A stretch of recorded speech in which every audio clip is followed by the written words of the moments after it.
Hello, Scott Sorbo here from beautiful Pensacola, Florida at the Naval Aviation Station. We're going to talk a little bit about the City of Five Flags. Okay, we'll go with Plan B.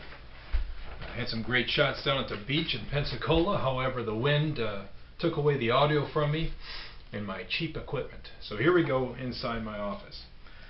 It said we were at the City of Five Flags, and I'd explain that a little bit of why the City of Pensacola is called the City of Five Flags.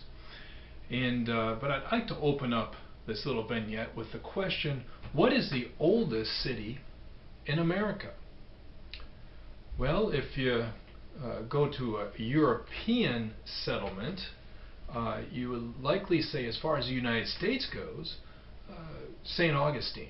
In fact, if you drive through there, you'll see that the oldest settlement in the United States. And that's true. But when it comes to the oldest city, one could argue that San Juan, Puerto Rico, a territory of the United States, is actually the oldest city, since that kicked off in 1520 by Ponce de Leon. In 1565, you had St. Augustine. But I learned just recently is that Pensacola actually had its own lost colony from New Spain, aka Mexico, when the Viceroy ordered a man by the name of de Luna to come to Pensacola and settle up here in 1559. And it wasn't going to be just a, well, just check it out and see how it goes. It was a bring 1,500 people, bring 11 ships, and settle what we now know as the Pensacola area. It was a great location due to the Pensacola Bay, which I had some great shots, but again, the wind was took away my voice. So what we have is New Spain putting the flag down in Pensacola in 1559. Now it was August when they arrived up here.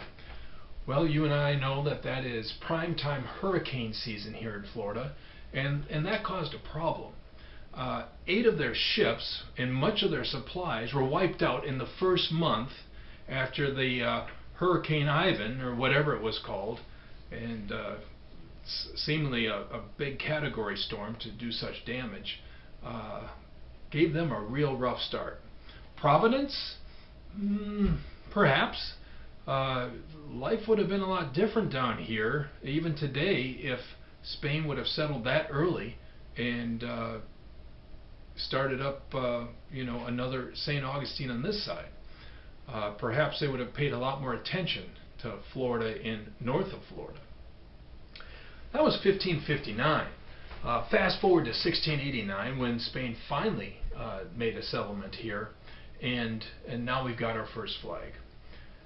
It was about 20 years later where the French, and part of the Quadruple Alliance War, where Spain was literally opposed by all the powers of Europe at the time, to include Britain and France, the Holy Empire, Roman Empire, which had been Austria, parts of Germany, that area, and then also Italy. So now this was an opportunity for France, who had just settled out in New Orleans, about 200 miles west of here, to go ahead and take Pensacola as well as part of this war.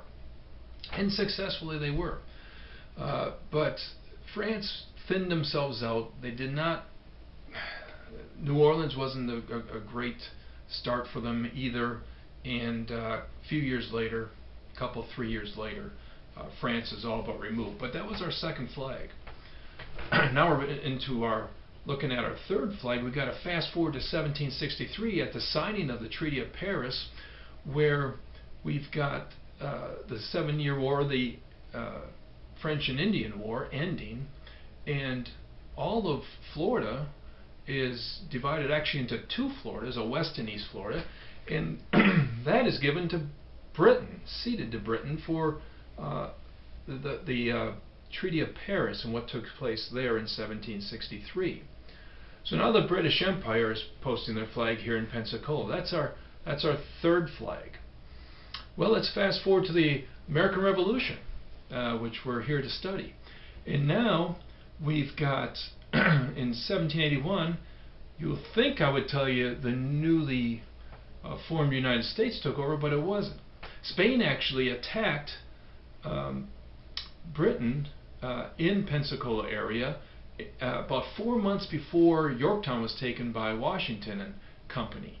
So although not really directly in the American Revolution, but it was certainly a part of that. Britain was busy up north, and Spain saw an opportunity and they took it.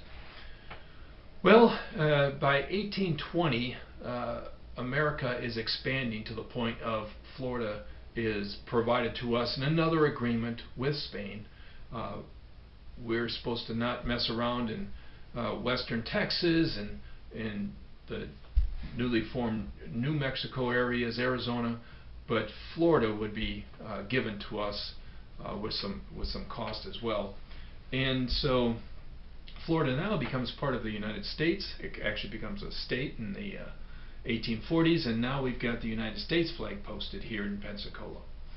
And then, of course, in 1861, we have the Florida joining the Confederates, and now we got the stars and bars of the Confederate flag flying here. And that makes our 5 flags here in Pensacola. Quick, under 5-minute roundup, but exciting area to live, beautiful place, best beaches in the world down here, and we look forward to seeing you on future vignettes here in the class. Thank you.